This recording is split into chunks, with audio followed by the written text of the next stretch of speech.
panig sa katotohanan, panig sa pagbangon ng bayan. Ang bawat isa sa atin ay may kanya-kanyang pangarap na gustong makamit. Pero paano nga ba kung nag-uumpisa ka pa lamang abutin ang mga ito, saka ito tila biglang mawawala?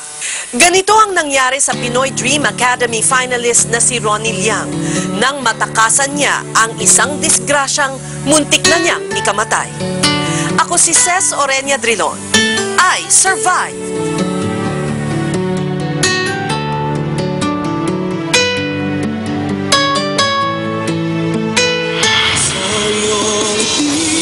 Pangarap ko na maging isang singer, maging isang artista na tupad. Kaya gusto namin mag-concert sa Araneta Coliseum. Mabilis kasi, 100 ang takbo niya, very sharp. Yung pali ko, adulas yung lupa.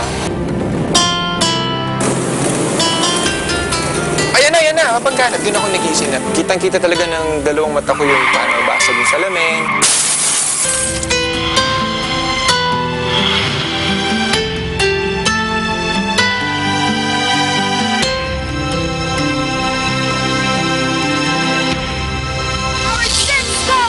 Ronnie Liang of Pampanga.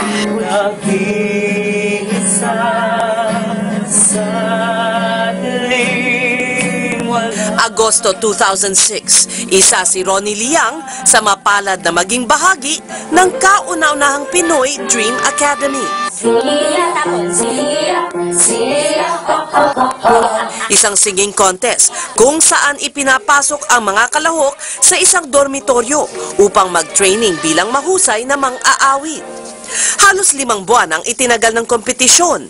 Linggo-linggo, may natatanggal na kalahok. Congratulations! You are the Pinoy Dream Academy second runner-up.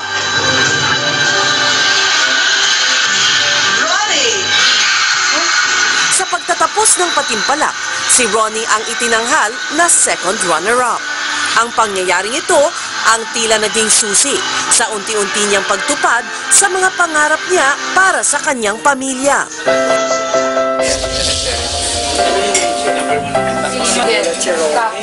Di kasi malilimutan ni Ronnie ang dating hirap sa buhay na pinagdaanan.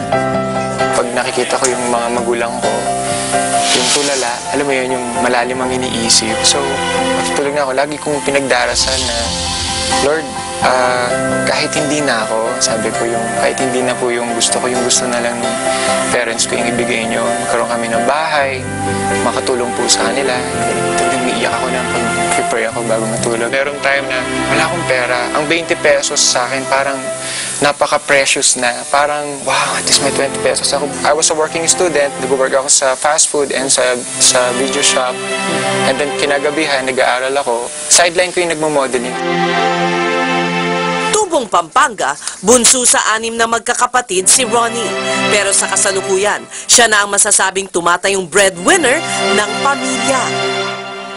So masasabi mo sa batang edad, malayo na yung narating mo? Malayo-layo din. Tama lang, yung hindi na namin iisipin yung pag umuulan, yung may tutulo anytime sa bahay namin.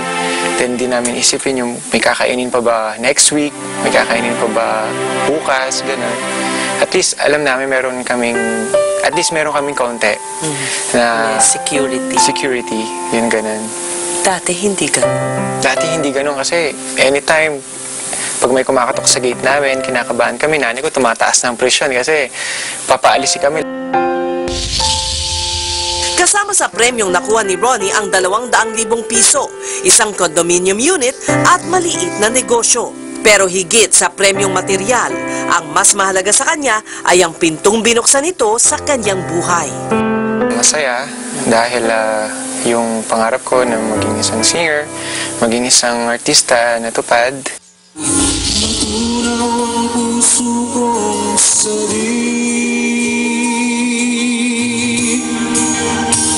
iyong itig ang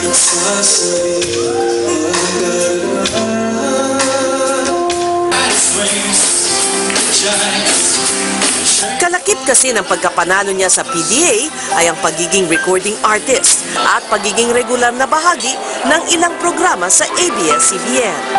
Nasundan pa ito ng imbitasyong magtanghal sa iba't ibang bahagi ng mundo, pati na rin sa iba't ibang lugar dito sa Pilipinas. Yun ang pinakapangarap ko. Noon sabi ko kahit makaupo lang ako sa aeroplano, okay na, kahit hindi lumipad. Okay na, kahit hindi na lumipad. At least makaupo lang ako.